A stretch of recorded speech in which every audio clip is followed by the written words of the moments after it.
Shalom, shalom bien-aimés dans le Seigneur, que Dieu vous bénisse chez vous. Euh, euh, Bonjour ou bonsoir, ça dépend du coin du monde où vous êtes en train de nous suivre au travers de cette vidéo. Que le Seigneur vous bénisse abondamment, les amoureux de la parole. Nous voulons un peu nous entretenir sur un sujet important, un sujet de l'heure, qui traite sur la culpabilité. Comment être délivré de la puissance de la culpabilité? Parce que nous sommes rendus compte que la culpabilité est un géant soufflé dans ces derniers temps pour pouvoir embêter l'Église, déranger l'Église, clouer même les champions. La culpabilité est un danger permanent qui malheureusement est ignoré dans le milieu chrétien. Voilà pourquoi ça a attiré notre attention depuis un certain temps. Nous sommes en train de développer sur la culpabilité. C'est ces ressentiments que vous sentez en vous-même qui vous poussent à vous sous-estimer, à vous manquer la confiance personnelle et finalement vous éloigner même de la présence de Dieu. Voyez, un géant en nous qui travaille contre nous. Que des hommes et des femmes aujourd'hui qui étaient forts. Parce que la culpabilité peut même vous déconnecter de vos dons et de vos talents. Et ensuite, elle peut vous obliger à croiser les bras. Et dans l'allure où vont les mondes, les choses vont tellement vite au point que si vous restez, alors vous restez. Voyez-vous, la culpabilité devient maintenant une stratégie de l'ennemi pour éteindre les lampes de la vérité, toutes les lampes de la lumière de la parole. Et sur tous les plans, l'ennemi travaille sur tous les plans actuellement. Il y a une sorte de puissance qui nous vient de très loin, depuis les Sheol, décidé depuis le séjour des morts, depuis l'enfer, pour pouvoir clouer des champions dans la culpabilité. Parce que la culpabilité refroidit même la foi, refroidit la spiritualité, elle vous éloigne de la présence de Dieu. Et je peux même dire que la culpabilité, c'est comme un véhicule qui vous conduit tout droit vers l'apostasie. Et l'apôtre Paul, dans son intelligence du premier siècle, son intelligence prophétique, il parlait déjà à son fils Timothée depuis le premier siècle, dans le langage du premier siècle bien sûr, mais cette réalité est d'actualité jusque dans notre temps. Il dit, dans les derniers jours, il y aura des temps difficiles et plusieurs abandonneront la foi pour s'attacher à des doctrines séducteurs, pour s'attacher à des doctrines des démons. D'autres se détourneront l'oreille de la vérité pour écouter des fables. Alors, qu'est-ce qui fera que ces gens abandonnent la foi? C'est la culpabilité. Parce que quand on pêche, la culpabilité vient maintenant te dire non, ce n'est pas encore le moment de te repentir. Alors, plus tu vas demeurer dans cet état, tu seras comme un hypocrite dans la présence de Dieu et au fil des jours, ça va refroidir ta spiritualité. Et finalement, tu verras que tes temps de la méditation de la parole vont diminuer. Ta fervence, ton énergie spirituelle dans les services divins va être réduite. Parce que la culpabilité, c'est comme un élément absorbant qui absorbe votre spiritualité, vos énergies spirituelles. Tu verras même le courage que tu avais dans l'évangélisation, dans le ministère des chantres, dans le ministère des gagneurs d'âmes. Même dans la prédication, ça sera réduite. Et finalement, vous allez tendre progressivement vers les sommets spirituels. Vous vous rappellerez de la parabole du Seigneur dans Matthieu chapitre 25, au verset 5. La Bible dit, comme l'époux tardait, toutes s'assoupirent et s'endormirent. Le problème n'est pas d'abord l'assoupissement et le sommeil. Mais qu'est-ce qui a fait qu'il commence à s'assoupir? C'est le péché. C'est la vie du péché. Et qu'est-ce qui a provoqué tout ça? C'est la culpabilité. Parce que quand on pêche, l'ennemi vient maintenant t'encadrer avec la culpabilité. Il te dit non, ce n'est pas encore le temps de lâcher avec ses péchés. Comme on dit en français, il n'y a jamais eu un sans deux. Voyez? il va encore t'encourager et de continuer dans la danse. Et tu vas continuer à pécher, pécher, pécher, parce que quand l'ennemi pousse quelqu'un à pécher, il ne te montrera pas de conséquences. Il va simplement te pousser, pêche, pêche, pêche. Et plus tu es en train de pécher, il t'enchaîne dans la culpabilité pour ne pas confesser et il te donne un style de vie. Parce qu'un homme culpabilisé opte un autre style de vie. Tu seras comme un apparent, comme un hypocrite, voyez-vous? Parce que la culpabilité ne te permettra jamais de confesser. Et là, c'est très, très dangereux. Le Saint-Esprit sera même attristé et tu vas t'éloigner toi-même progressivement de la présence de Dieu. Voyez? Et la culpabilité dans ces temps de la fin, c'est un géant sérieux qui cloue les champions. Combien sont des missionnaires aujourd'hui par rapport à la mission que Dieu leur a confiée? Ils sont comme des Jonas, ils se retrouvent dans autre chose par rapport à ce que Dieu attend qu'ils fassent. Parce que, bien aimé, notre récompense ne dépend pas de ce que font les autres, mais de ce que le Seigneur attend que nous fassions pour le progrès de son royaume. Comme il y a certaines personnes qui passent maintenant tout leur temps à dénoncer ce que font les autres. Non, le salut n'est pas dans la dénonciation, mais le salut est dans l'annonce de la bonne nouvelle. Voyez comment l'ennemi est en train de distraire beaucoup de gens. Et quand un homme est culpabilisé, il sort de son dromos, il sort de son trajectoire confiée, il sort de sa mission pour s'occuper à d'autres choses. Parce que la culpabilité a la capacité de changer votre comportement au quotidien, de changer votre style de vie. Regardez les frères de Joseph, quand ils ont péché, en vendant leurs frères, j'imagine un peu la scène quand ils ont jeté leurs frères dans le citerne, dans le désert. Certainement, Joseph était en train de crier, mais il y a Lévi, toi aussi, il y a Ruben, qu'est-ce que j'ai fait? Il y a Judas, tout ça. La Bible dit, ils ont fermé l'œil. Ils ont fermé aussi les oreilles au cri de l'angoisse de leurs frères. Voyez, tout ça a sémé quelque sorte de culpabilité. Et ils ont pris des faux témoignages pour aller amener à leurs frères et à leur papa, que soi-disant que Joseph a été tué par une bête féroce. Et vous connaissez l'histoire, le papa est entré dans un deuil. Alors que Jacob est entré dans le deuil, eux-mêmes savaient que c'était le mensonge. Voilà encore, culpabilisés en eux-mêmes. Mon frère, ma soeur, si tu ne cherches pas des moyens pour te délivrer, te libérer de la culpabilité, tu dois te rendre un mauvais service. Ils sont culpabilisés et les jours passent, ils vont rencontrer leurs frères, malgré l'amour que leur frère va leur montrer, mais ils étaient toujours culpabilisés. Dans Genèse 42, à partir du verset 22, vous descendez là. Il dit, nous n'avons pas été attentifs au cri d'angoisse de notre frère. Et voilà pourquoi nous subissons ce que nous voyons aujourd'hui. Combien de gens aujourd'hui, ils savent que tous ces malheurs qui les arrivent, c'est parce qu'ils ont été déconnectés au Seigneur, parce que l'objectif de la culpabilité, c'est de te déconnecter du centre, de te déconnecter de Dieu. Vous voyez? De te déconnecter de la foi. Et c'est comme nous voyons aujourd'hui, une humanité qui se déconnecte de plus en plus du Créateur. De plus en plus, l'humanité se déconnecte du centre qui est Dieu. Se déconnecte des principes divins établis dans la cellule de base qui est la famille.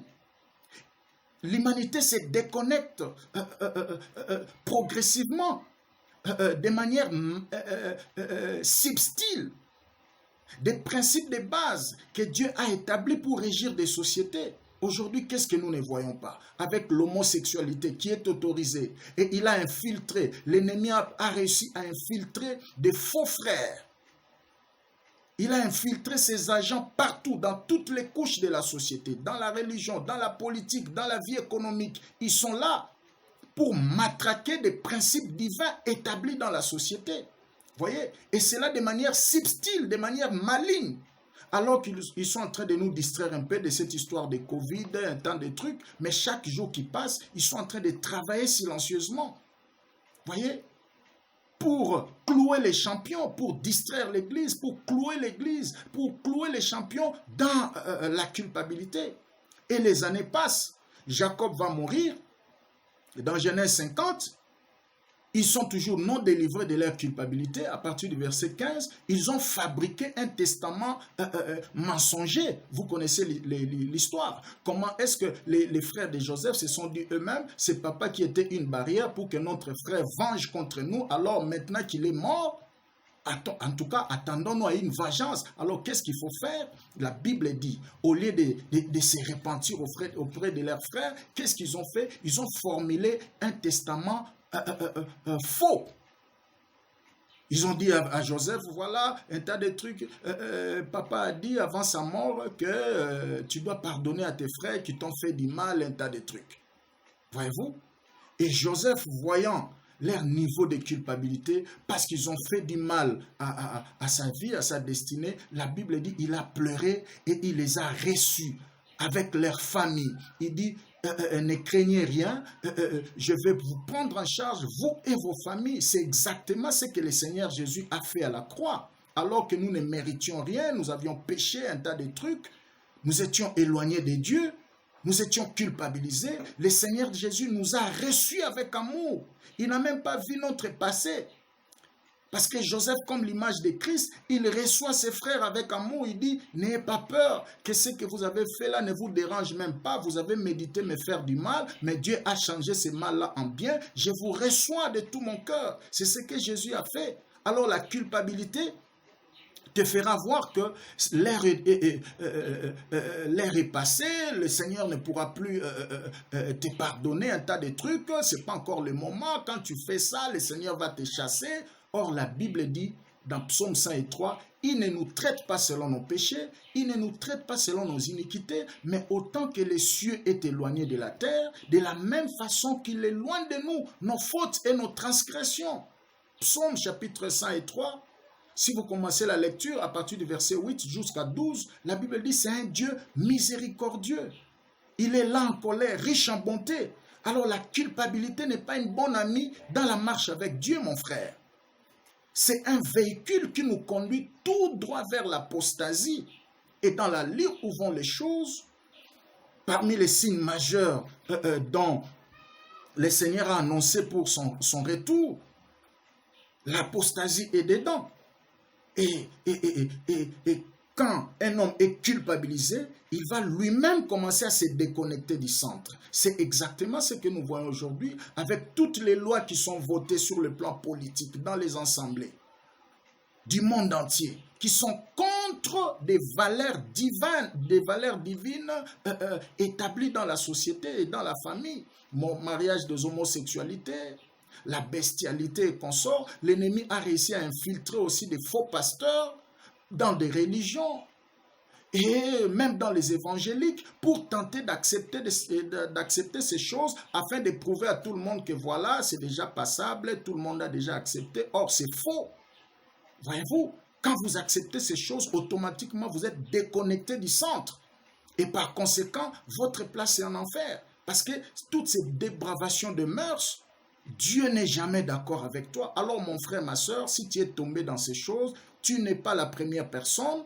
Il y a certaines personnes que l'ennemi a trompées, a déviées, a enchaîné dans la culpabilité et finalement ils ont entendu la bonne nouvelle comme tu viens d'entendre, ils ont abandonné ces choses, ils ont retourné dans la marche, ils sont revenus à Dieu de tout leur cœur et Dieu les a pardonnés et aujourd'hui ils font bon ménage avec le Seigneur, ils marchent avec le Seigneur et Jésus les a couverts de son amour et ça n'a rien à voir avec leur passé parce que la culpabilité te fera voir que non, même si tu approchais Dieu, il ne va plus t'accepter, un tas de trucs, autant mieux persévérer dans cette voie-là. Non, tu te mens.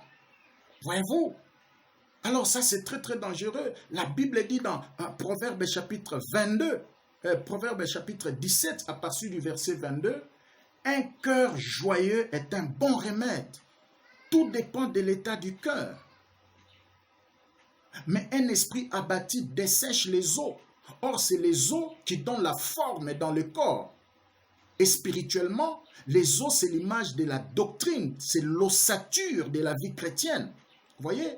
Mais lorsque le cœur n'est pas joyeux, et l'esprit est abattu, est affecté, automatiquement, ça va affecter les os. On va aller toucher aux os. Et là, c'est très, très dangereux. Joseph mourant, dans Genèse 50, il a dit à ses frères, Dieu vous visitera, mais après quoi vous devez déterrer mes os. Les os, c'est la doctrine, c'est l'ossature de la foi. Voyez? Les os, c'est aussi l'image du Saint-Esprit. Parce que la Bible dit, quand l'esprit est abattu, ça dessèche les os. Parce que quand l'âme est plein de problèmes, est culpabilisée, ça va affecter l'esprit. Or, c'est dans l'esprit que nous entrons en contact avec le Seigneur. Voyez? Et l'esprit sera alourdi et par conséquent, le Saint-Esprit ne va plus opérer en nous. Et là, c'est une ouverture gratuite qui va s'ouvrir dans la vie du péché. Et là, vous verrez, un homme pêche. Il n'écoute plus sa conscience. C'est ce que l'apôtre a mentionné parce que dans ces temps-là, l'apôtre était averti dans son intelligence.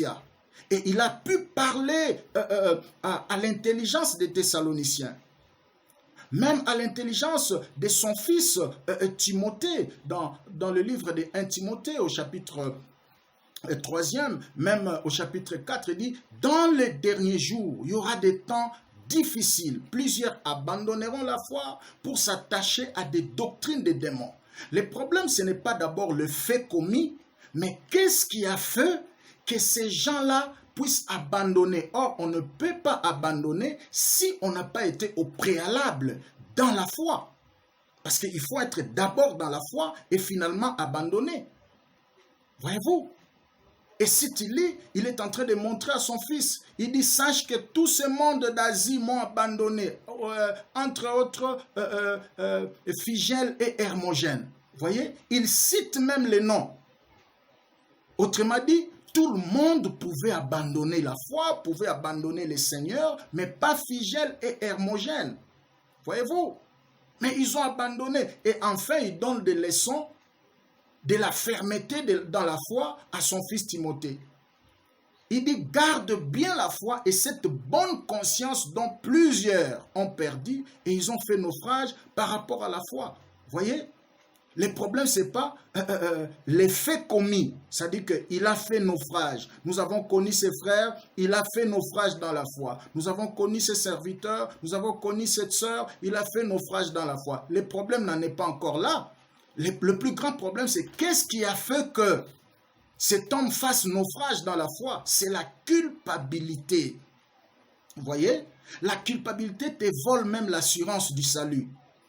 Regarde David dans Psaume 51 à partir du verset 14. Il dit, rends-moi la joie du salut. Vous voyez? Là, il était en train de faire une prière de confession et de restauration. Voyez-vous? Donc, il s'est senti quelque part, il a perdu la joie du salut, il a perdu même l'espérance. Or, la vie chrétienne est une vie d'espérance et de persévérance. Voilà pourquoi celui qui a écrit le texte aux Hébreux, il a dit dans Hébreux chapitre 10 au verset 35, il dit « N'abandonnez pas votre assurance à laquelle est attachée une grande rémunération. » Voyez, vous avez besoin de la persévérance. Après avoir persévéré, vous obteniez ce qui a été promis. Et au verset 39, il dit « Nous ne sommes pas de ceux-là qui se retirent pour se perdre, mais nous sommes de ceux-là qui avancent pour gagner le prix de la vocation. » Voyez-vous? Ça, c'est formidable. Bien-aimé, la culpabilité est un géant ignoré dans le milieu chrétien, mais qui est en train de faire des ravages terribles. Et après ce confinement, averti par l'Esprit, il y a un vent terrible qui va souffler depuis les Sheol, depuis l'enfer. Voyez, pour détourner plusieurs de la voie de Dieu.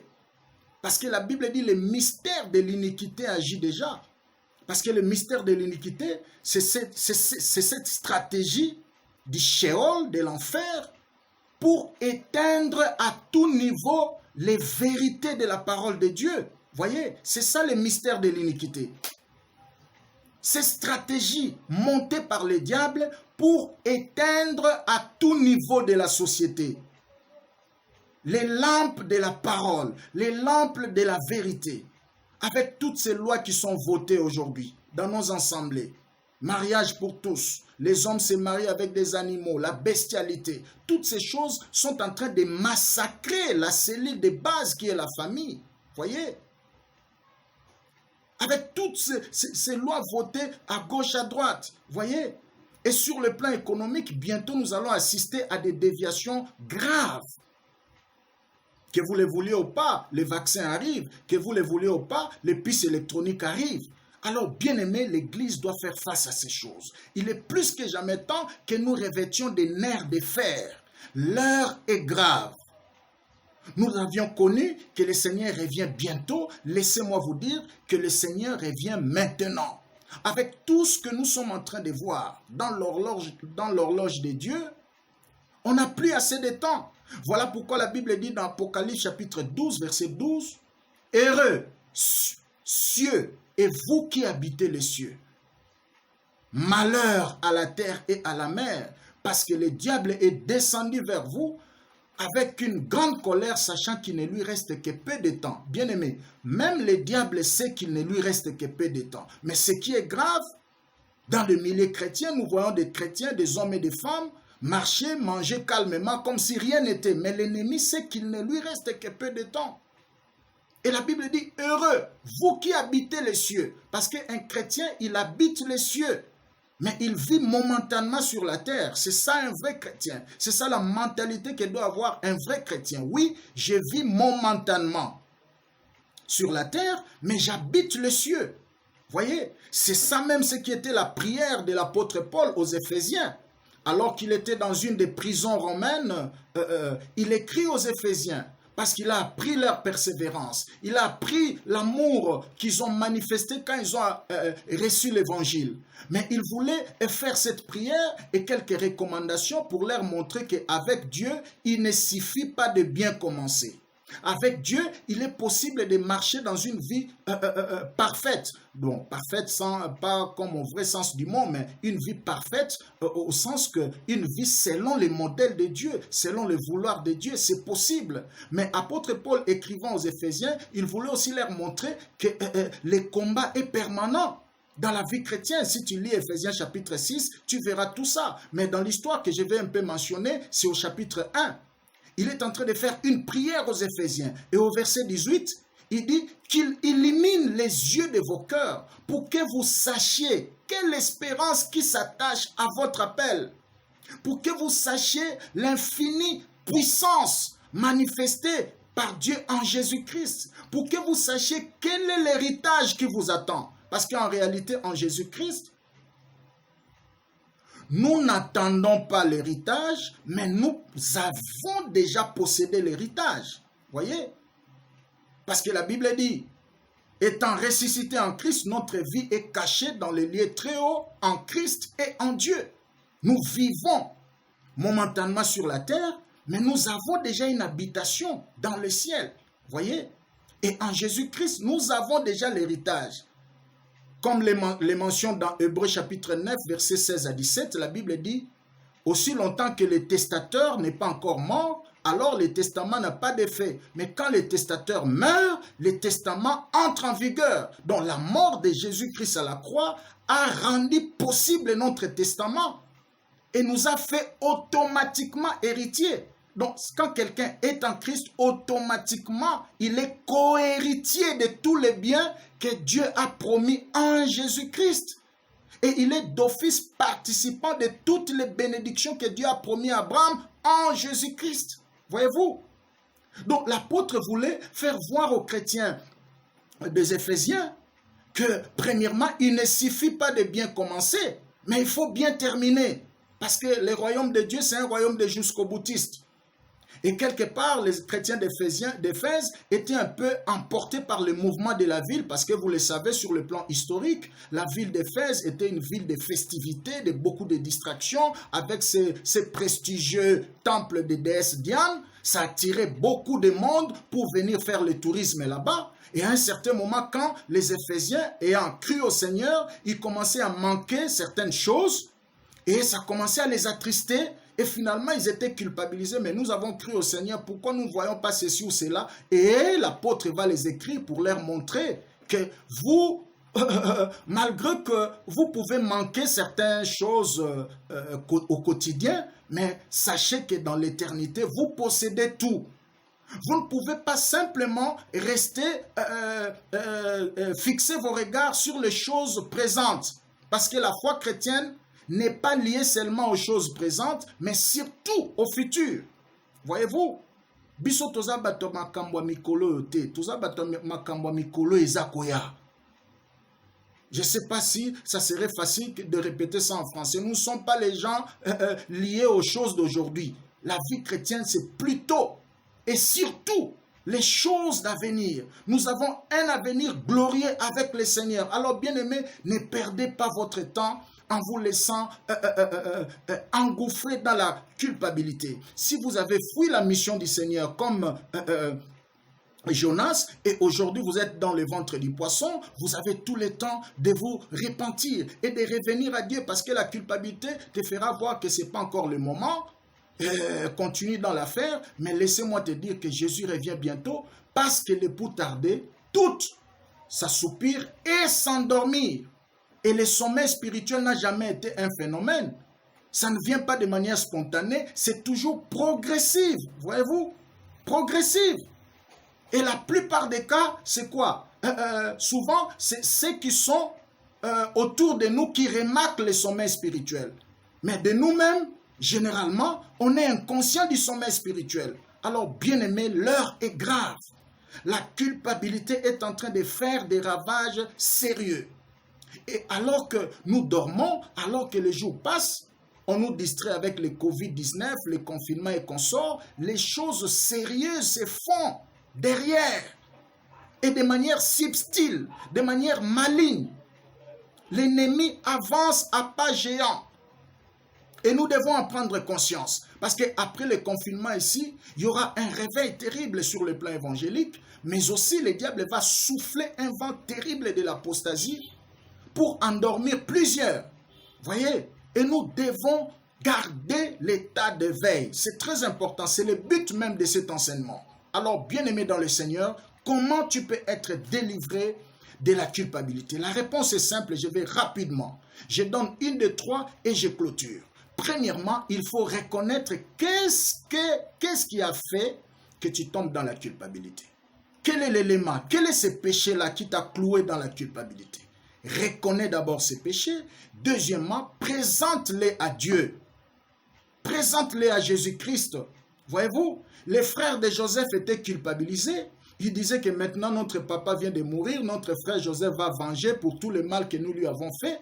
Mais quand ils étaient face à face de Joseph, ils étaient surpris de l'amour que Joseph les a démontré. C'est exactement ce que le Seigneur fait de nous quand nous venons vers lui avec nos mains sales, avec nos mains pleines de sang, avec nos condamnations de famille et de malédictions qu'on sort. Il ne nous chasse pas, il nous reçoit avec amour. C'est exactement ce que Joseph a fait. Il a reçu ses frères, il les a embrassés, ils ont pleuré ensemble, il les a consolés, il les a dit, non, n'ayez pas peur de tout ce qui est passé, vous avez médité me faire du mal, mais Dieu a changé ce mal en bien, je vais vous prendre en charge, vous et vos familles.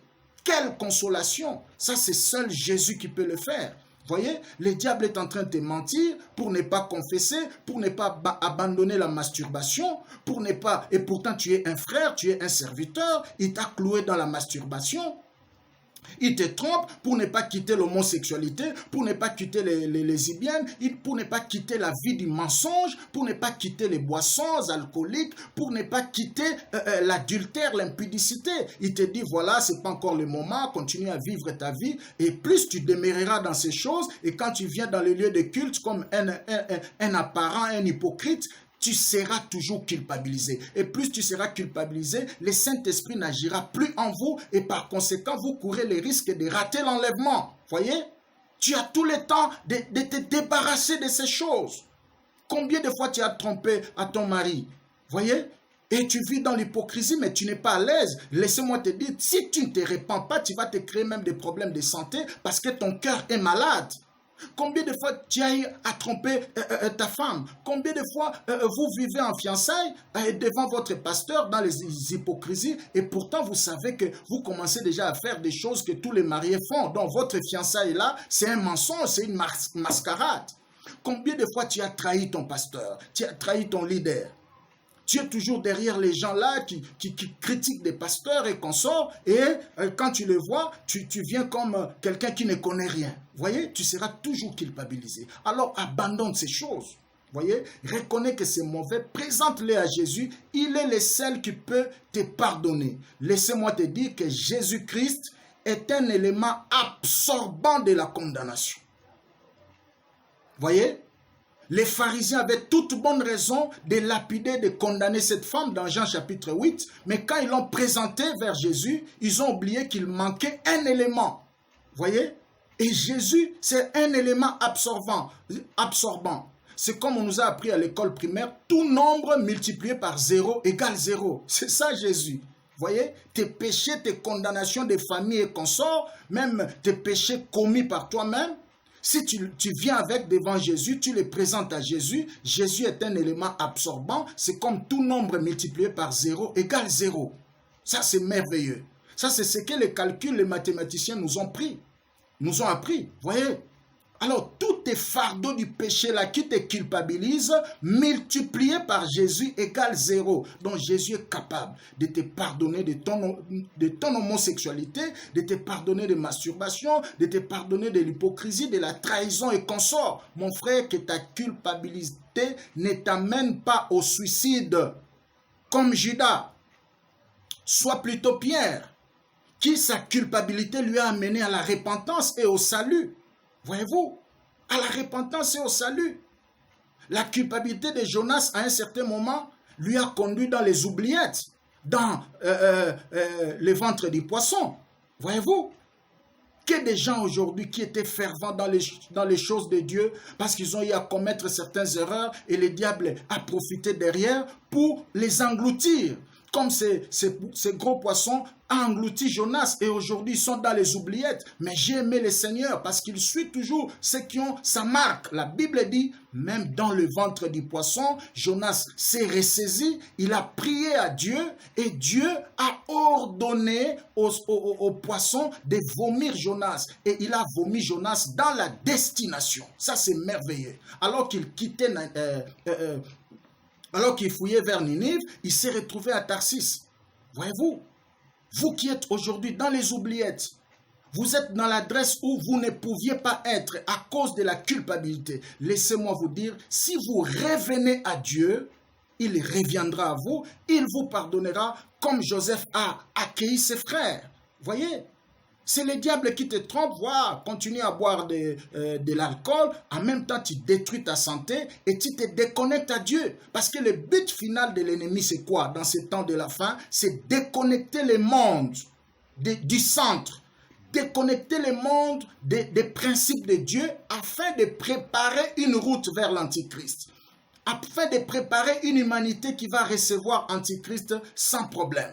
Voyez? Et toi, tu as la marque de Dieu, tu ne peux pas rater l'enlèvement, parce qu'après l'enlèvement, le monde va traverser les jugements terribles. Ça sera des moments terribles, mon frère. Cet évangile vient pour te sauver la vie. Troisième des choses, après avoir confessé et abandonné, tu dois accepter le pardon de Dieu. Vous voyez, il y a des gens qui ne se pardonnent pas. Il a demandé pardon à Dieu, mais lui-même, il continue dans la condamnation. Là, c'est très, très dangereux. Tu dois accepter le pardon de Dieu. Quand Dieu te pardonne, tu dois toi-même croire au pardon. Parce que la Bible dit, dans Psaume 103, à partir du verset 8 jusqu'à 12, il est un Dieu lent en colère, riche en bonté. Il ne nous traite pas conformément à nos péchés. Il ne nous traite pas conformément à nos iniquités. Autant que les cieux est éloigné de la terre, autant qu'il manifeste son amour pour nous. Voyez-vous, l'amour de Dieu est insondable. La Bible dit, autant que l'Orient est éloigné de l'Occident, autant qu'il éloigne de nous nos fautes. Ça, c'est merveilleux, mon frère. Voyez, tu dois accepter le pardon de Dieu. Arrête de te culpabiliser. Et si quelqu'un t'a demandé pardon, pardonne-lui, parce que le pardon ne se mérite pas aussi. Parce que la Bible dit, pardonne nos offenses comme nous pardonnons aussi à ceux qui nous ont offensés. Quelle que soit l'erreur, mon frère, ma soeur. En ces temps de la fin, si ta soeur ou ton frère, ton mari ou ta femme te demande pardon sincèrement, alors pardonne-les. Parce que toi aussi, tu as tes erreurs. Si tu refuses de les pardonner, le jour où tu commettras une erreur, tu vas auprès de Dieu. Oh Dieu, pardonne-moi un tas de trucs. Dieu va te retourner auprès de ton frère. Voilà pourquoi si tu persévères dans le manque de pardon, tu seras toi-même bloqué. Tu as tout intérêt, après avoir reçu le pardon de Dieu, pardonne-toi toi-même et sois aussi prêt à pardonner à d'autres personnes. Vous voyez, ça c'est très très important. Et enfin, pour terminer, pour être délivré de la culpabilité, prends la décision de vivre une nouvelle vie, de marcher autrement. C'est un problème de choix et de décision. Vous voyez? C'est toi-même qui es entré dans ces choses, dans ces péchés-là que tu connais, et tu peux te décider aujourd'hui. Je ne serai plus dans l'adultère, je ne tromperai plus ma femme, encore moins mon mari, et je ne tromperai plus mon fiancé. J'étais dans le mensonge, je ne le ferai plus jamais. J'étais dans l'alcool, j'étais dans l'impudicité, je ne le ferai plus jamais. J'étais un escroc, j'étais un aventurier, j'étais un traître, alors je ne le ferai plus jamais. J'étais comme un ambassadeur, on m'envoyait par-ci par-là pour aller tuer les gens, empoisonner les gens. J'ai des mains sales. Aujourd'hui, je ne le ferai plus jamais. Voyez? Nos décisions et nos choix gouvernent nos vies. Voyez-vous, tu peux te décider aujourd'hui. Comme nous disons dans notre évangile, je ne répéterai pas l'histoire négative de ma famille. Je suis de la race de Moïse. Moïse habita brique na Égypte. Voyez-vous, alors qu'il était hébreu, mais il a vécu en Égypte autrement. Comme prince, oui, c'est possible dans cette humanité pourrie, corrompue, dans le péché, c'est possible de vivre autrement. Asaph est en train de dire dans Psaume 73 au verset 15, il dit, si je parlais comme eux, alors je trahirais la race de Dieu, je trahirais la famille de Dieu. Il dit, non, non, non, je ne parlerai pas comme eux. Ça, c'est Asaph. Voyez-vous, toi aussi tu peux dire, si je parle comme eux, si j'insulte les hommes de Dieu comme eux, si je regarde des vidéos qu'on est en train d'humilier des hommes de Dieu comme eux, je vais trahir la race du peuple de Dieu, je ne le ferai pas. Oui, c'est possible de voir d'autres personnes en train d'insulter les hommes de Dieu, d'insulter les églises, un tas de trucs, et de ne pas participer dans ces choses. Tu peux aussi dire, si je me coiffe comme eux, je trahirai la race de Dieu. Si je m'habille comme eux, si je me comporte comme eux, je trahirai la race de Dieu. Voilà pourquoi dans notre évangile, nous disons, je ne répéterai pas tout ce qui est négatif. Voyez-vous, ça c'est merveilleux. Tu peux te décider de vivre autrement. Et le Saint-Esprit va t'aider. Voyez, la Bible dit qu'un esprit abattu dessèche les eaux. Or, les eaux, c'est la doctrine. Les os, c'est l'image aussi du Saint-Esprit parce que ça donne la forme dans le corps. C'est le Saint-Esprit qui est le patron du corps de Christ et nous serons enlevés en vertu de la puissance du Saint-Esprit. Mais si l'Esprit est déjà abattu dans le péché, dans la culpabilité, ça va attrister aussi le Saint-Esprit et par conséquent, tu seras un chrétien charnel. C'est comme les vierges folles, ils étaient endormis, mais ils n'avaient pas d'huile. Voyez-vous? Alors, bien-aimés dans le Seigneur, bien que l'époux tarde, cela ne signifie pas qu'il ne reviendra pas. Jésus revient maintenant. L'heure est grave. Répentez-vous. C'est toi-même qui es entré dans ces choses. Tu peux aussi t'en débarrasser. Tu peux sortir dedans. Une simple décision suffit. Voyez? Et l'ennemi est en train de te déconnecter, est en train de déconnecter l'humanité progressivement. Il agit de manière subtile, de manière silencieuse, avec beaucoup de malignité. Ce message est venu pour réveiller notre conscience. Voyez, la Bible dit dans les derniers jours, plusieurs abandonneront la foi. Or, pour abandonner la foi, il faut être dans la foi. Nous serons étonnés. Après le confinement ici, il y aura un vent terrible de séduction. Plusieurs vont abandonner. Alors, toi, tu as eu la grâce de suivre ce message. Tu as plus que jamais temps maintenant de te décider.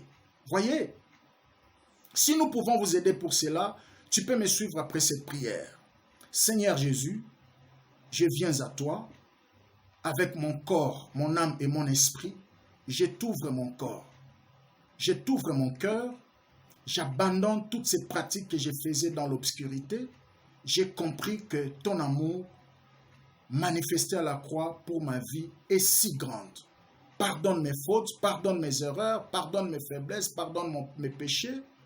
Aide-moi au travers du Saint-Esprit d'amorcer une vie nouvelle. Merci d'avoir pardonné mes fautes. Merci pour la nouvelle vie que tu m'accordes. au nom suprême de Jésus. Amen.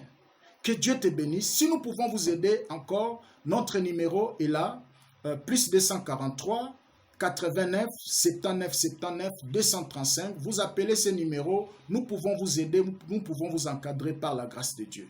Que le Seigneur vous bénisse. Passez une excellente soirée ou journée, ça dépend du coin du monde où vous nous suivez. Que Dieu vous bénisse. À très bientôt. Merci.